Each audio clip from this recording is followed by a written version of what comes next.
यीशु तरस में है पवित्र वचन के सेवकाई में आप सभी श्रोता मित्रों का स्वागत है। श्रोताओं, मैं परमेश्वर के वचन को लेकर आप सभी के सम्मुख प्रस्तुत हूं कि परमेश्वर के वचन को मैं आप सभी के सम्मुख रख सकूं और परमेश्वर के वचन आशीष प्रदान कर सके। बाइबल इस बातों को बतलाते हैं, अगर हम मनुष्य परमेश्वर के वचन के निकट आते हैं और परमेश्वर कई आशीषों के द्वारा हम सभी को आशीष प्रदान करते हैं, ताकि परमेश्वर के पवित्र वचन में आप बने हुए रहकर जीवन में आशीषित हो सके और जीवन में उस बातों पे बढ़ते जाने सके।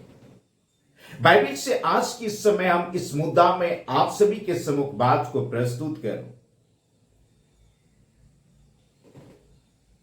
भलाई नहीं करना पाप है। मेरे प्रिय श्रोताओ, इस संसार में हम मनुष्य सभी कोई भलाई की उम्मीद करते हैं, भलाई की इच्छा करते हैं कि हमारे जीवन में ढेर सारा उस भलाई के कार्य हो। कई बार हम मनुष्य जीवन में कई प्रयत्न करते हैं, जीवन में कुछ अच्छा हो, जीवन में भलाई हो, जीवन में बढ़ती हो, जीवन में तरक्की हो, और कई ऐसे बातें हैं हमारे जीवन के अन्य पहलुओं में। उन तमाम पहलुओं में हम इस बातों को चाहते हैं कि परमेश्वर की ओर से हमारे जीवन में ढेर सारा भलाई हो,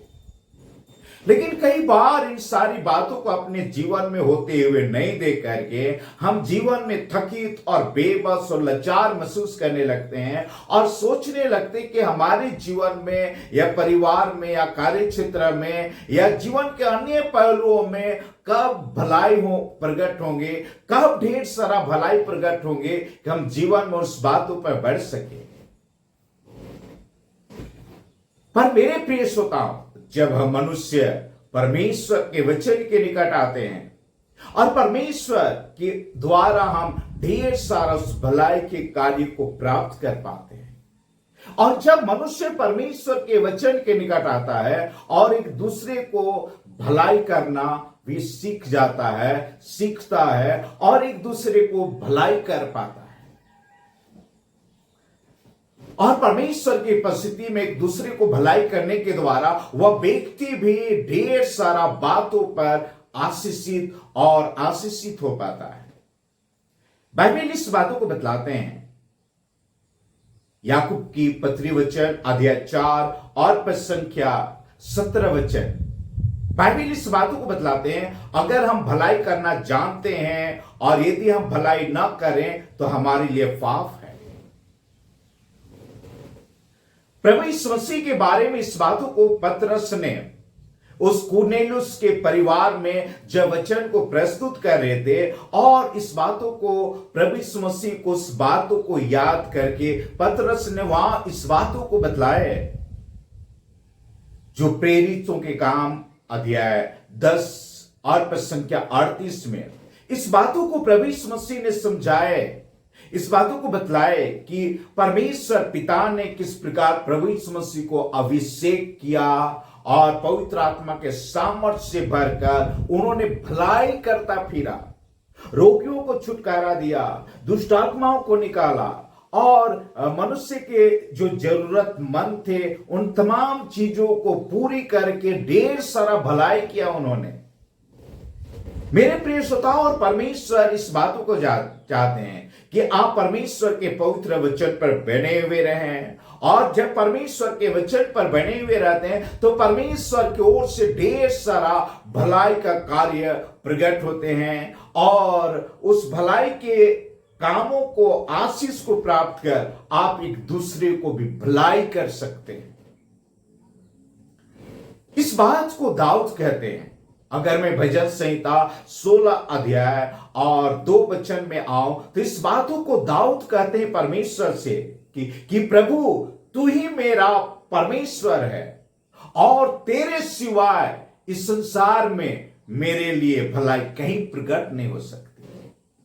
श्रोताओं, जब हम मनुष्य परमेश्वर के वचन के निकट आते हैं और परमेश्वर के द्वारा ढेर सारा भलाई हमारे जीवन में, परिवार में, कार्य क्षेत्र में, जीवन के सभी पहलुओं में परमेश्वर के द्वारा ढेर सारा भलाई प्रकट होते हैं और उस भलाई के द्वारा हम जरूरतमंद लोगों को भी भलाई कर सकते हैं। जो मैं इस बात को बतलाया प्रेरितों के काम 10 अध्याय 38 वचन में प्रभु यीशु मसीह कई स्थानों पर जो स्वर्ग पिता के द्वारा सामर्थ प्राप्त करके भलाई करते रहे उन्होंने, हम सभी भी जब परमेश्वर के वचन के निकट आते हैं, परमेश्वर के वचन के निकट आने के द्वारा परमेश्वर की ओर से जब आपके जीवन में ढेर सारा भलाई प्रकट होते हैं और उस भलाई के द्वारा कई आशीष को प्राप्त कर आप जरूरतमंद लोगों को, आप आवश्यकतामंद लोगों को, आप कई अनाथ विधवाओं को, कई ऐसे लोगों को जो जरूरतमंद हैं, उन्हें आप ढेर सारा भलाई प्रकट कर सकते हैं मेरे प्रिय श्रोताओं। और इस प्रकार से परमेश्वर की उपस्थिति में हम आशीषित हो सकते हैं, आशीषित बने रह सकते हैं। इस बातों को बाइबल बतलाते हैं। व्यवस्था विवरण 28 अध्याय और मैं 11 वचन आप सभी के सम्मुख रखूं। इस बात को परमेश्वर के वचन बतलाते हैं, कहते हैं कि तुम्हारी हरेक बातों पर, हरेक चीजों के बढ़ती करके मैं तेरी भलाई करूंगा। श्रोताओं, जब आप परमेश्वर के वचन के निकट आते हैं, व्यवस्था विवरण 28 अध्याय और 2 वचन में इस बात को बाइबल बतलाते हैं, यदि तुम मेरे सुनने के कारण ये भलाई तुम्हारे जीवन में प्रकट होंगे। जब मनुष्य अपने महान परमेश्वर के पास आता है, जिस परमेश्वर ने मनुष्यों को बनाया, रचा, उस परमेश्वर के पास आता है और परमेश्वर उनके जीवन में ढेर सारा बढ़ती करके भलाई प्रकट करते हैं और इस प्रकार से उनका जीवन आशीषित होता है। मैं उस बात को याद करता हूं, मुर्दकई को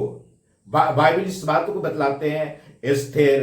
की किताब अध्याय 10 पद संख्या 3 वचन में,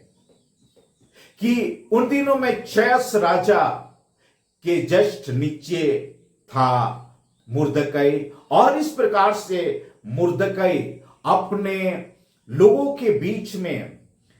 उन्होंने शांति की बातें किया करता था और इस बात को बाइबल बतलाते हैं, अपने लोगों के बीच में हमेशा उनके बीच में भलाई की खोज में रहता था और इस प्रकार से परमेश्वर उन्हें आशीषें देती और इस प्रकार से उन आशीषों को कई भलाई करके प्रकट करते रहते थे और परमेश्वर उन्हें और आशीष देते थे मेरे प्रिय श्रोता। और इसलिए आप परमेश्वर के पवित्र वचन के निकट यदि आप आते हैं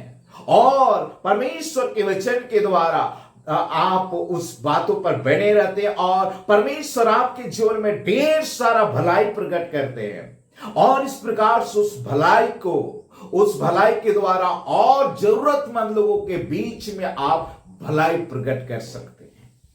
मेरे प्रिय श्रोताओं। अगर परमेश्वर आपके जीवन में ढेर सारा भलाई प्रकट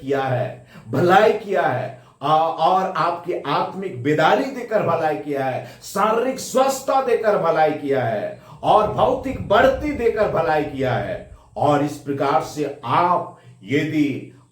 भलाई इस तमाम चीजों को प्राप्त कर जानकर यदि आप एक दूसरे को भलाई नहीं करते हैं तो बाइबल बतलाते हैं इससे पाप होती है। तो मेरे प्रिय श्रोताओ, आइए परमेश्वर की उपस्थिति में हम अपने आप को बनाए रखें ताकि परमेश्वर के द्वारा आपके जीवन में ढेर सारा भलाई प्रकट होते रहे और आप आशीषित बने रहें। बाइबल इस बातों को बतलाते हैं, व्यवस्था विवरण 28 अध्याय और 63 वचन, इस बात को बाइबल बतलाते हैं, परमेश्वर तुम्हारी बढ़ती करके तुम्हारी भलाई करेगा। श्रोताओं, आप परमेश्वर के निकट बने हुए रहें